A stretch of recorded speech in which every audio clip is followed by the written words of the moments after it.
নমস্কার, আশা করি সকলে ভালো আছেন। যা গরম পড়েছে তাতে প্রাণ ঠান্ডা করার জন্য আইসক্রিমের খুবই দরকার। আর বাড়িতে যদি বানানো যায় সামান্য উপকরণ দিয়ে ম্যাঙ্গো আইসক্রিম, তাহলে কেমন লাগবে। আজকে আমি নিয়ে এসে হাজির হয়েছি আমের ললি। এই জন্য আমি 5খানা মাঝারি সাইজের আমকে বোটাটা কেটে গরম জলের মধ্যে সেদ্ধ করতে বসিয়ে দিয়েছি। আমি এটা প্রেসার কুকারে সেদ্ধ করে নিচ্ছি। গরম জলের মধ্যে দিয়ে দিলাম আমগুলোকে, 2টো সিটি হতে দেবো। তাহলেই কিন্তু খুব অল্প সময়ের মধ্যেই আমটা সেদ্ধ হয়ে যাবে। 2টো সিটি হয়ে গেছে। এবার আমি জল থেকে আমটা তুলে নিয়েছি। এবার যেমন পাকা আমের খোসা ছাড়াই সেইভাবেই আমরা এই সেদ্ধ করা আমের খোসাগুলো ফেলে দেব। এবার আমের পাল্পটা আমি বার করে নিচ্ছি। হাত দিয়ে চটকেই আমি আমের পাল্পটাকে বার করে নেব। 5টা আম থেকেই আমের পাল্পটা বেরিয়ে গেছে। এইবারে আমি এটা মিক্সার গ্রাইন্ডারের ভেতর দিয়ে দিলাম। বন্ধুরা, এই রেসিপিটা বানানো একেবারেই সোজা, আর ঘরে বসে খুব সামান্য খরচেই আপনারা আমের ললি বানিয়ে ফেলতে পারবেন।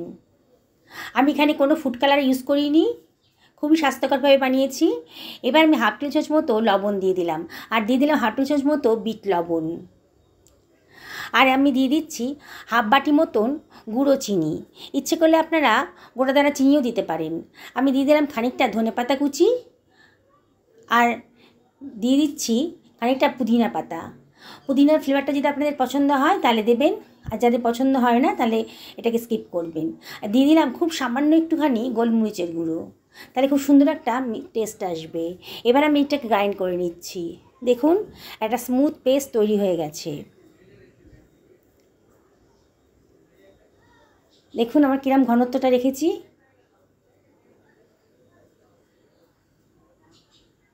এবারে আমি চায়ের কাগজের যে কাপগুলো থাকে তার মধ্যে এটাকে ঢেলে দিচ্ছি। আপনাদের বাড়িতে যদি আইসক্রিম মোল্ড থাকে তাহলে আইসক্রিম মোল্ডের মধ্যেও করতে পারেন, আর খুব সহজেই কিন্তু এই কাগজের কাপের ভেতর আইসক্রিমগুলো বানানো যায়।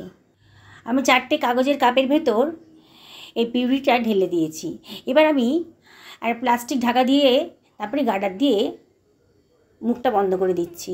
আপনাদের কাছে যদি ফয়েল পেপার থাকে তাহলে অ্যালুমিনিয়াম ফয়েল পেপার দিয়েও আপনারা মুখটাকে বন্ধ করে দিতে পারেন।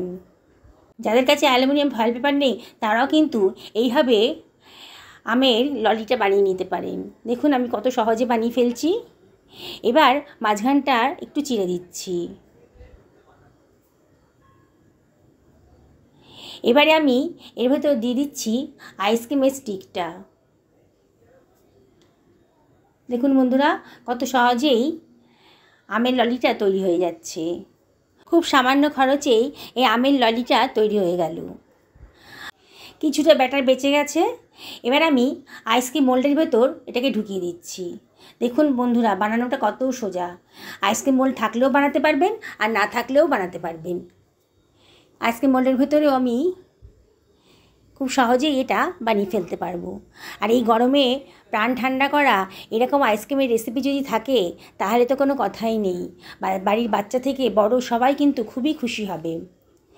এবার আমি এই ললিগুলোকে 8 থেকে 9 ঘন্টার জন্য ডিপ ফ্রিজে রেখে দেব।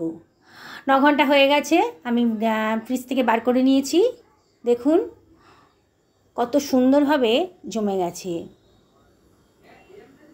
দেখুন কত সুন্দরভাবে জমে গেছে, দেখেই কিন্তু খেতে ইচ্ছা করছে। আর যা গরম পড়েছে তাতে কিন্তু এরকম ধরনের ঠান্ডা ঠান্ডা কাঁচা আমের ললি যদি আপনারা বাড়িতে বানিয়ে ফেলতে পারেন তাহলে সবাই আপনার প্রশংসায় পঞ্চমুখ হয়ে যাবে। দেখুন কত সুন্দরভাবে তৈরি হয়ে গেছে। এবার আইসক্রিম মোল্ডের ভেতর আমি যেটা বানিয়েছিলাম সেটাও বার করে দেখাচ্ছি। কত সুন্দর হয়েছে। হাতে একটু রাব করে নিয়েই এটা মোল্ড থেকে বেরিয়ে আসবে। দেখুন কত সুন্দর দেখতে লাগছে, আর খেতেও কিন্তু দুর্ধর্ষ। বন্ধুরা, রেসিপিটা ভালো লাগলে লাইক কমেন্ট শেয়ার করতে কিন্তু ভুলবেন না।